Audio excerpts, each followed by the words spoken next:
Assalamu alaikum. Hello, I'm Fariha and I do make storytime videos with my normal arts.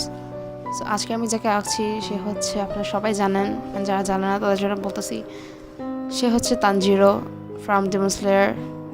And if you don't know what is Demon Slayer, then go to description box and see. তো চলুন আর কোনো দেরি না করে আজকে সরাসরি স্টোরিতে চলে যাই।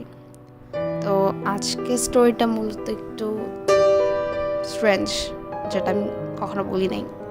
এর আগে যে ভিডিওটা করছিলাম ওই ভিডিওতে আমি এই টাইপের কখনো কোনো স্টোরি বলি নাই। এর আগে একটাই স্টোরি বলছি অ্যান্ড কী যেন স্টোরি আমার মনে নাই। ও হ্যাঁ, আমার ব্যাপারে স্টোরি বলছিলাম একটা। তো আজকে বলতে যাচ্ছি আমি দুইটা ঘটনা একটা ভিডিওতে। আপনারা যদি চান এর থেকেও বেশি ঘটনা দিব, no problem. So let's start the video. ঘটনা শুরুতে বলে দিই যে ঘটনাটা সম্পূর্ণ সত্য ঘটনা, এবং এই ঘটনা যেটা ফার্স্টের ঘটনা সেটা কাগজত নিয়ে একটা ঘটনা। অ্যান্ড ঘটনাটা ঘটে আমারই একজন রিলেটিভের সাথে, আমার একটা আন্টির সাথে ঘটনাটা ঘটে। তার একটা ছেলে ছিল। এই আন্টিটা এবং তার ছেলে দুইজনেই দেখতে খুবই সুন্দর ছিল, মাশাআল্লাহ অনেক সুন্দর ছিল। আন্টিটা এখনও অনেক সুন্দর স্টিল। ওনার একটা ছেলে ছিল 2 বছর বয়সের। ওনারা যখন গ্রামে থাকতেন ওনার ছেলেটাকে নিয়ে, ওনার হাজব্যান্ড শহরে থাকতো, বলতে গেলে শহর না ঢাকায় থাকতো জবের জন্য। অ্যান্ড ওনারা দুইজন, অ্যান্ড ওনার শ্বশুর শাশুড়ি, দেন হচ্ছে আপনার মানে বলো না বাচ্চাটার চাচা চাচি, ফুল ফ্যামিলি, একটা জয়েন্ট ফ্যামিলি ছিল, গ্রামের পরিবাররা যেরকম হয় আর কি। তো তারা একসাথে যখন থাকতো, তার যে আন্টিকে নিয়ে কথা, তার যা অর্থাৎ বাচ্চাটার চাচির কোনো সন্তান ছিল না, তখন কোনো সন্তান ছিল না। তো সেই জন্য আমার সে আন্টির উপর উনি খুবই হিংসা করতো। উনি দেখতে পারতো না, কারণ তার নিজের কোনো সন্তান নেই, বাট তার যার একটা সন্তান আছে, এই জন্য সে দেখতে পারতো না। ছেলেটা প্রচণ্ড সুন্দর ছিল, মানে যেই বলতো সেই অনেক ভালো লাগতো তার কাছে, যেই দেখতো। তো এই কারণে সেই বাচ্চাটার ওপর বাচ্চাটার চাচি কালো জাদু করে। ফার্স্টে বলে নেই যে কালো জাদু করবে এবং যে করাবে দুইজনই কখনো জান্নাতে প্রবেশ করতে পারবে না। আপনারা যারা মুসলিম ধর্মাবলম্বী বিশ্বাসী তারা বুঝবেন ব্যাপারটা। তারা কখনো জান্নাতে প্রবেশ করতে পারবে না। এটা মারাত্মক গুনাহ, শিরক। এটা করা মানে আমি বুঝি না মানুষ এগুলো কেন করে, হিংসার বশে কেন করে মানুষ এগুলো। এই জন্য মানুষ মানে এই জন্য ইসলামে নিষিদ্ধ আছে যে হিংসা করা যাবে না। হিংসার বশে যে মানুষ কী করে ফেলতে পারে যে কোনো ধারণা নাই। মানে আমি বুঝি না এগুলো মানুষ কেন করে। অনেক কাজ তো আছে, আপনি তাকে বকা দেন, মারেন, যা ইচ্ছা করেন, মেরা ফেলেন না তাও আবার, বাট কালো জাদু কেন করেন? সো তারপর ওই আন্টিটার যা ওদের ওপর বলতে বাচ্চাটার উপর কালো জাদু করে। অ্যান্ড এমন কোন একটা ডিমনিক এন্টিটি বাচ্চাটাকে খুব খারাপভাবে এত হেনস্থা করে যে বাচ্চাটা লাস্টে তার মার কোলে মারা যায়। হ্যাঁ, জিনিসটা শুনতে খুবই কষ্টকর এবং ভয়ানক। একদিন দুপুরে বাচ্চাটা খেলছিল, হঠাৎ সে কিছু একটা বাচ্চাটাকে পুকুরের দিকে নিয়ে যায়। তাদের বাড়ির পিছনে একটা পুকুর ছিল, সে পুকুরের দিকে নিয়ে যায় এবং পুকুরটাতে ডুবেও যায়, বাচ্চাটা ডুবেও যায়। বাট কোনোভাবে বাচ্চাটা পাড়ে উঠে আসে।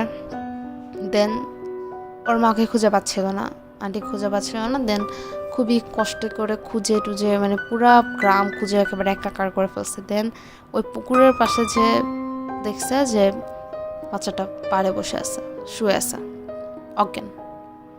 ওকে কোলে নিয়ে দেন বাসায় গেছে। ওঠার ওই পুকুরে ওখানে বেশি থাকে নাই, কারণ জানে পুকুরটা ভালো না।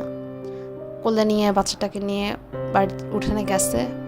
উঠানে যে বসছে অ্যান্ড বাচ্চাটা হঠাৎ জ্ঞান ফিরে উঠছে অটোমেটিকলি নিজে থেকে। দেন ওর মাকে জিজ্ঞেস করছে যে বাবা তোমার কী হয়েছে হ্যাং ত্যাং, মানে অনেক কিছু। পুরা ফ্যামিলি, অনেক মানুষ জড়ো হয়ে গেছে। হঠাৎ বাচ্চাটার এমন কিছু একটা হয়েছে, এমন কিছু একটা তাকে মানে কিছু একটা করছে যে বাচ্চাটা মানে উপরের দিকে তাকায় লাফাইতে লাফাইতে লাইক হাত পাত ছোটাছুটি করতে করতে করতে করতে দেন মায়ের কোলে মারা গেছে। বুঝেন ব্যাপারটা কতটা কষ্টকর, নিজের মার কোলে বাচ্চা মারা গেল এভাবে। অ্যান্ড দেন মারা যাওয়ার পর ওরা বুঝতে পারে নাই যে এভাবে বাচ্চাটা মরে গেছে। দেন ওরা হসপিটালে নিয়ে যায় বাচ্চাটাকে, অ্যান্ড সেখান থেকে ডাক্তার মৃত ঘোষণা করে। জিনিসটা খুবই কষ্টকর, খুবই। দেন এই ঘটনা ঘটার পর এখন আলহামদুলিল্লাহ আন্টির একটা মেয়ে বাচ্চা আছে। ওই বাচ্চাটার বয়স 6-7 বছর। এখন তারা ভালো আছে আলহামদুলিল্লাহ। অ্যান্ড আমি মানে আন্টি থেকে আমি যখন শুনি, আন্টি বলছে যে আমার শত্রুর সাথে মানে এরকম ঘটনা না ঘটে, নিজের সন্তান হারানো কতটা কষ্ট তিনি জানেন। সো চলেন আজকের সেকেন্ড ঘটনায় যাই। আজকের সেকেন্ড ঘটনাটা একটু নর্মাল বলতে গেলে, আপনাদের কাছে তেমন ভালো লাগবে কিনা আমি জানি না, বাট জিনিসটা আমার কাছে কিছুটা ভয়ঙ্কর। আমার বেস্ট ফ্রেন্ডের সাথে ঘটনাটা ঘটে। ইট ওয়াজ লাইক যে মানে খুবই আজব একটা ঘটনা, ছোট্ট একটা ঘটনা, 2 মিনিট আবার শেষ করে দিব। সো একদিন মানে ওর বিষয়কে বলে নেই, ও খুবই ব্রেভ, একেবারে অনেক সাহসী। ও খুব রাত জেগে পড়ে। আমার রাত জেগে পড়ার অভ্যাস আছে, বাট আমি এত রাত জেগে পড়ি না। আমি লাইক 11টা-12টা পর্যন্ত পড়ে ঘুমায় যে সকালবেলা উঠি আমি। অ্যান্ড ও হচ্ছে 12টা না, ও 1টা 2টা 3টা পর্যন্ত জেগে থাকে। এরপর আবার 5টা বাজে উঠে যায়, মানে আমার থেকে ব্রিলিয়েন্ট আর কি। সো একদিন রাতে ও পড়তেছিল, হঠাৎ ও মানে খুবই লড়ালড়ি করে একটা মানুষ, চুপচাপ বসে থাকবে না জীবনেও। ও উঠে লাইক মানে চেয়ারে বসেই হাতটা কোনো মতে উপরের দিকে একেবারে, মানে আমরা অনেকক্ষণ বসে থাকা যেরকম খুবই এক্সস্টেড ফিল করি, হাত পা উপরের দিকে মানে করে। দেন ও হচ্ছে 2 হাত একসাথে আটকে রাখছিল উপরে করে। দেন এমন কিছু একটা ওর হাত চাপ দিছে। ওইভাবে যদি চাপ দেওয়া হয়, খুব জোরে যদি চাপ দেওয়া হয়, তাহলে ওর আঙ্গুলগুলো ভেঙে যাবে, আর কিছু হওয়ার কোনো সম্ভাবনা, আঙ্গুলগুলো ভেঙে যাবে, মানে 2 হাতে সব আঙ্গুল ভেঙে যাবে, এরকম অবস্থা। ও এত ব্যথা পাইছে, ও লাইক চূড়া পড়া শুরু করছে, জীবনে যত চূড়া পড়া সব চূড়া পড়া শুরু করছে। দেন জিনিসটাকে ছেড়ে দিছে, আস্তে আস্তে আস্তে ছেড়ে দিছে। দেন ও লাইক ব্যথায় ওর আঙ্গুলগুলোর দিকে তাকাইছে, আঙ্গুলগুলো লাইক অর্ধেক কোণে বাঁকা হয়ে গেছিল।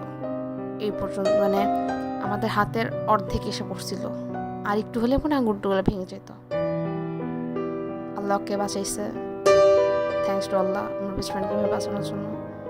অ্যান্ড ও হচ্ছে ছোটোবেলা থেকেই প্যারানর্মাল এরকম বা ডিমনিক কোন এন্টিটি ও মানে উপস্থিতি বুঝতে পারে। আমিও বুঝতে পারি অল্প, বাট ওর মতো না। অ্যান্ড এই জন্যই আই থিঙ্ক আমাদের সাথে এইসব ঘটে। তো আজকের ঘটনাটা এই পর্যন্তই ছিল। আপনাদের যদি আজকের ঘটনাটা ভালো লেগে থাকে অবশ্যই সাবস্ক্রাইব করবেন। And that's it.